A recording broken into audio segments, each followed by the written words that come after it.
So there are multiple layers to this entire propaganda, misinformation, radicalization, and then turning them into terrorists. And then, of course, these instances, and then these words, idioms, which are now creeping into our society, which are further polluting the minds and perhaps corrupting people and telling them that it's okay to butcher somebody, stab somebody because you disagree with that person or you have a particular perception about a particular person. Even in our faith and even in our books, in our scriptures, our deities had multiple hands. And in two of the hands, there are at least shastras, because there is always evil lurking around. So then the governments of today have to address this at a multi-layer level. You have to crack down at a law and order level. You have to have a fiercely counteractive, proactive countering mechanism to this entire vicious propaganda, and it has to be brazenly aggressive.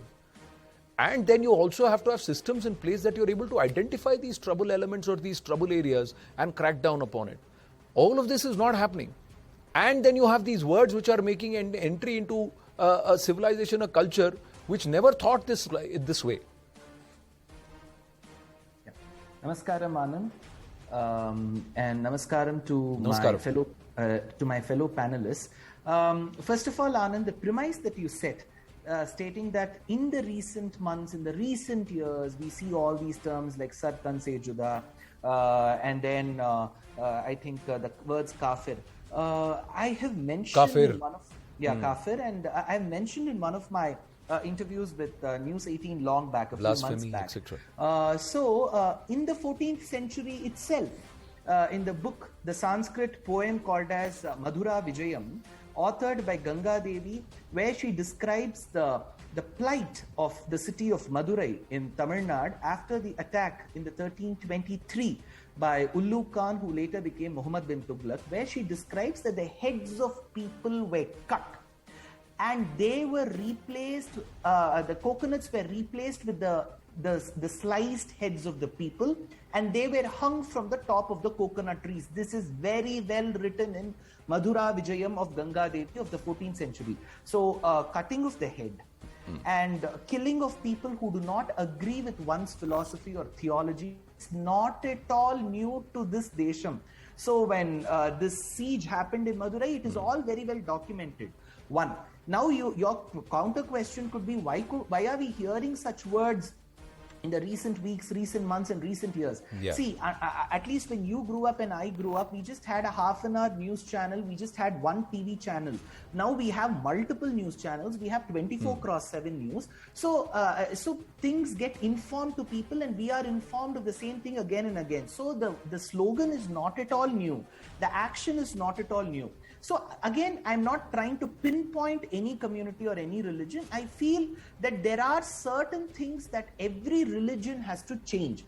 And it's very important, be it my religion, your religion, or anybody's religion, we will have to change as per time. There may be certain practices, there may be certain beliefs which we may have, which may be counterproductive to the society. So we need to change. That's point number one.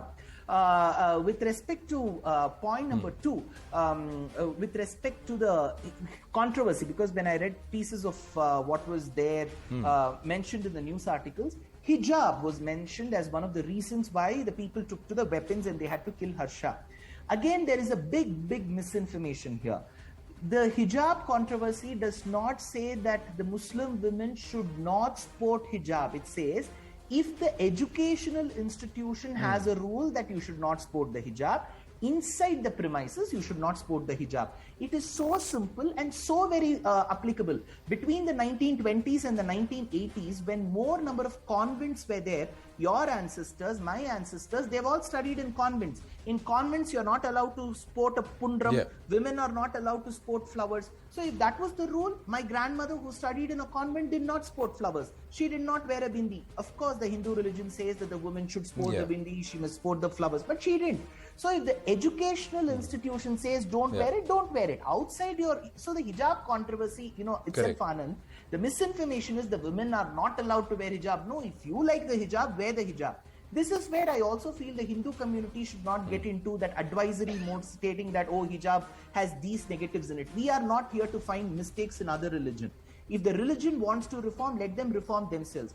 But my appeal to the Muslim women will be, This is no rule barring you from wearing hijab. If the educational institution says don't wear it, don't wear it. Outside you're allowed to wear it. So all this, what it has caused so much of enmity in the minds of the people, which is very, very wrong for a society like India, because even when we were divided as a country based on religious lines, the majority in the country chose that we will still be the same very well society that accommodates every other religion. So I honestly feel the majority in the minorities should feel that it is high time that we respect the sentiments of these people. If the educational institution says don't wear hijab, don't wear hijab. Outside you're allowed to wear. So I feel, the initiative should come from the other side as well. The majority community in India alone cannot keep amending and reforming and telling that, okay, we will change for you. Sorry, this is not going to happen. Because at times, you need some kind of reciprocation as well. And reciprocation should be in a very good way and not in these kinds of killing of Harsha. I don't even know how his family will go through. And people who are killed in such incidents, Anand, many of them that we see from the tailor of Udaipur, we see a lot of them, the family, they are the breadwinner of their family. And if this is going to be the situation, I don't know which heaven will God promise for such people who take pride in killing other people. No,